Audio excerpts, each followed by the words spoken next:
안녕하세요. 청소년보호구역 이수환 변호사입니다. 학교에서 여러 학생들과 생활하다 보면, 그리고 친한 친구들끼리 장난을 치다 보면 신체 부위를 툭툭 치기도 하고 자연스럽게 만지거나 이런 경우들이 발생할 수가 있죠. 누군가가 불편함을 표현하면 주변에서는 이렇게 얘기하죠. 친구들끼리 그럴 수 있는 거 아니야? 장난인데? 네가 너무 예민한 거 아니야? 하지만 실제 법적인 판단은 일반적인 생각과 다를 수도 있습니다.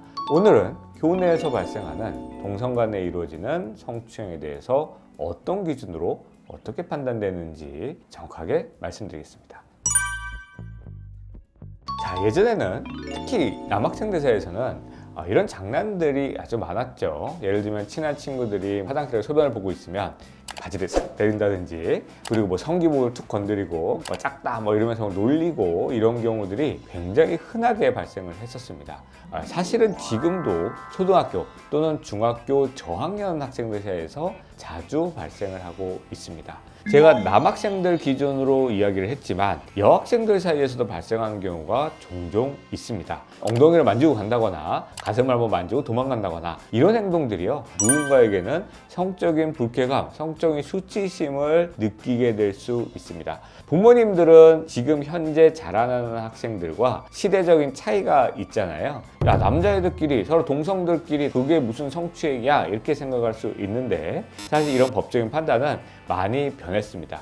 자, 동성 성추행으로 신고되는 경우를 유형별로 몇 가지로 나누어 설명을 드릴게요. 첫 번째는 친한 친구들끼리 장난으로 행해지는 경우입니다. 이런 사건에서는 대부분 가해 학생들이 주장하는 논리가 거의 비슷합니다. 우리 원래 친한 사이여서 평소에도 이러고 논다, 이렇게 장난을 친다, 이렇게 주장하는 경우가 대부분인데요. 결론적으로 이 친구들이 이야기하는 건 나는 성적인 의도가 없었다라는 부분을 이야기하는 것입니다. 하지만 우리 법원은 성추행에서 중요한 것은 피해자가 느끼는 성적 불쾌감, 성적 수치심의 감정, 이 부분이 굉장히 중요하다는 것이고요. 사실 이런 사건에서 두 사람이 평소에 어떤 관계였는지, 그리고 서로 어떤 장난을 주고받는 사이였는지가 굉장히 중요한 판단 요소가 될 수 있습니다. 그래서 학교폭력 전담 수사관이거나 담당 수사관이 아마 이런 질문을 할 겁니다. 그럼 네가 그런 장난을 칠 때 상대방도 너한테 그런 똑같은 행동을 한 적이 있어?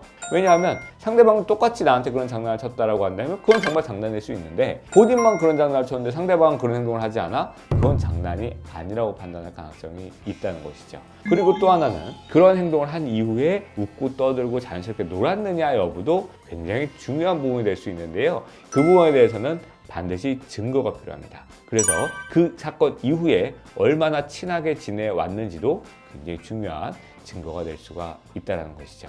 자, 두 번째 유형은 괴롭힘의 수단으로 이용하는 경우도 있습니다. 피해 학생을 따돌리거나 왕따를 시키거나 괴롭히는 과정에서 성적인 수단이 결합되는 경우가 있죠. 상대방에게 성적인 굴욕감, 모욕감, 수치감을 주기 위한 행동입니다. 예를 들면 강제로 옷을 벗기거나 또는 입지 못하게 하거나 친구들이 보는 앞에서 추행하거나 공개적인 모욕을 주는 경우가 있을 수가 있겠죠.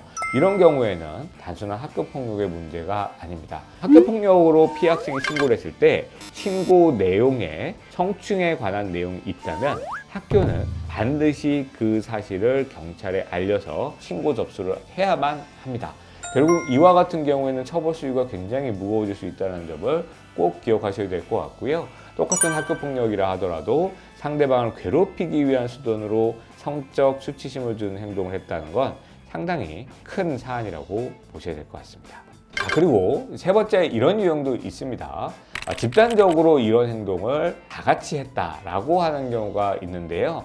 대체적으로 남학생들 사이에서 이런 경우들이 종종 있습니다. 친구들이 다 하길래 저도 똑같이 장난쳤어요. 그런데 피해 학생 입장에서는 두 가지로 나눠볼 수가 있겠죠. 다른 친구들이 그런 장난을 친 건 그 친구랑 나랑 친해서 있을 수도 있겠죠. 쉽게 말하면 A, B, C라는 학생이 다 그 학생을 만지고 자질을 내려고 한 장난을 쳤는데 피해 학생이 A, B랑은 굉장히 친해서 장난인 줄 알았어요. 근데 C라는 학생은 친하지 않았다는 거죠. 그러면 C라는 학생에 대해서만 성추행이라고 신고할 수도 있고 C만 강제추행으로 인정될 가능성도 있습니다. 그리고 두 번째로 다수의 학생들이 피해 학생에게 성추행 또는 성폭력의 행위를 할 때 나도 가담한 경우도 있을 수가 있겠죠. 가해학생 입장에서는 다른 학생들 다 해서 이게 큰 문제인지 몰랐다라고 생각할 수 있지만 A, B, C가 모두 성추행으로 인정됐을 때에는 오히려 처벌 형량이 더 높아질 가능성도 있습니다. 특수라는 죄명이 더 추가로 붙을 수도 있고요. 이런 경우에는 일반적인 성추행 사항보다 더 중한 처분을 받을 수도 있다는 점을 기억해야 될 것 같습니다. 강제추행죄가 인정된다고 한다면 우리 법에는 10년 이하의 징역 또는 1,500만 원 이하의 벌금에 처해질 수 있는데 청소년인 경우에는 가정법원 소년재판으로 갈 가능성이 조금 더 높습니다. 물론 이것도 초범인 경우의 이야기겠죠. 같은 범죄가 2번, 3번 이상 쌓인다고 한다면 성인법정에 갈 가능성이 굉장히 높습니다. 최근 법원의 경향상 강제추행 또는 성폭력의 경우에는 소년분류심사원에 입소한 경우가 대단히 많기 때문에 소년분류심사원이나 소년원과 같은 심각한 처분으로 이어지지 않도록 준비를 할 필요가 있습니다. 학폭으로 신고가 됐을 때에는 일단 신고가 된 이상 대부분의 경우에 교육청의 처분까지 이루어지는 경우가 많습니다. 그럼에도 불구하고 많은 부모님들께서 피해자랑 합의만 하면 되는 거 아니야? 피해자한테 사과해가지고 빨리 합의하고 끝나면 되는 거 아니야? 이런 질문을 많이 하시는데요. 결론부터 말씀드리면 최근엔 그렇지 않습니다. 과거에는 피해자와 원만히 합의를 하면 형사사건도 종결이 되고 학폭도 가볍게 끝나는 경우가 많았는데요. 성범죄 사건이 반의사 불벌죄나 이런 것들이 다 폐지되면서 피해자와 합의를 한다 하더라도 검찰 또는 법원에 가게 될 가능성이 굉장히 높다 이렇게 보셔야 될 것 같고요. 학폭위 같은 경우에는 학교장 자체 종결이 아예 불가능한 것은 아닙니다만 경미한 사안의 경우에 학교장 자체 종결이 가능하도록 되어 있는데 이 성범죄 유형의 학폭을 경미한 사안으로 볼 것인지가 어렵기 때문에 교육청까지 진행되는 경우가 대다수인 것으로 보입니다. 결국 합의라는 것은 굉장히 중요한 요소인 것은 맞습니다만 이것만 한다고 무조건 이 사건이 끝난다. 이것만으로 난 없던 일이 될 수 있다. 라는 만능 열쇠는 아니라는 것을 꼭 기억을 하셔야 될 것 같습니다. 자, 가해학생으로 지목되었다면 우리는 어떻게 대응해야 될까요? 여기서 제일 중요한 부분은 무엇이냐면 사건의 사실관계를 정확히 파악하는 것입니다. 왜냐하면 피해 학생 입장에서는 자신의 피해에 대해서 소상히 얘기하는 경우가 많지만 가해 학생 입장의 경우에는 상세히 이야기할 가능성은 사실은 많지 않습니다. 그렇기 때문에 아이가 한두 마디 하는 이야기를 듣고 부모님이 그 이야기의 입장으로 계속 주장을 했을 때 대부분은 합의를 할 수 있는 중요한 기회가 날아가는 경우가 많고 객관적 사실이 나중에 드러났을 때 진술의 신빙성에 의심을 받아서 불리해지는 경우가 많습니다. 또 한편으로는 이것 때는 무조건 다그치고 막 화를 내고 추궁을 하시는 경우가 있는데요. 이런 경우도 사실은 바람직하지는 않습니다. 왜냐하면 부모님한테 혼이 날까봐 무서워서 아이가 사실대로 말하지 못하는 경우도 있거든요. 그래서 제3자의 입장에서 객관적으로 상황을 바라봐야 할 필요도 있습니다. 자, 두 번째는 성적 목적이 있었던 경우와 없었던 경우는 처벌형에서 엄연한 차이가 있고 강제성이 있었느냐, 상대방도 나한테 그런 행동을 했느냐는 굉장히 중요한 부분이 될 수 있습니다. 동성 간의 성추행에 있어서 상대방도 나한테 그런 행동을 했다라고 한다면 처분이 나오지 않을 수도 있다. 쉽게 말하면 무죄가 될 수도 있기 때문에 이런 부분에 대한 사실관계는 분명히 확인해야 될 필요가 있습니다. 그 다음에 마지막은 바로 피해 학생과의 합의를 위한 노력, 선도에 대한 가능성 부분을 적극적으로 보여주는 것입니다. 물론 합의만 이루어진다고 해서 이 사건이 끝나는 것은 절대 아닙니다만 처분형에 있어서 굉장히 큰 영향을 차지할 수 있습니다. 다만 무죄를 주장하겠다라고 한다면 무조건 합의 시도 쪽으로 진행하는 것은 부적절할 수도 있습니다.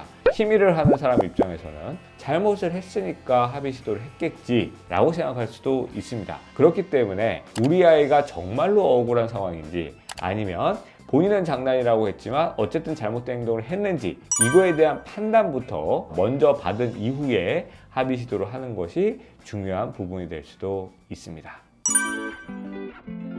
오늘은 동성 성추행에 대한 판단 기준과 대응 방법에 대해서 이야기를 나눠봤습니다. 아이들이 학교 생활을 하다 보면 예기치 못한 사건에 연루될 수도 있죠. 혹시 지금 우리 자녀가 가해 학생, 그것도 성범죄에 연루된 가해 학생으로 지목이 되었다고 한다면 전문가의 상담을 통해서 현재 상황을 정확히 파악하는 것이 필요할 것 같습니다. 자, 그럼 다음에도 학교폭력 그리고 청소년 사건에 도움이 될 수 있는 유익한 내용으로 찾아뵙겠습니다. 안녕.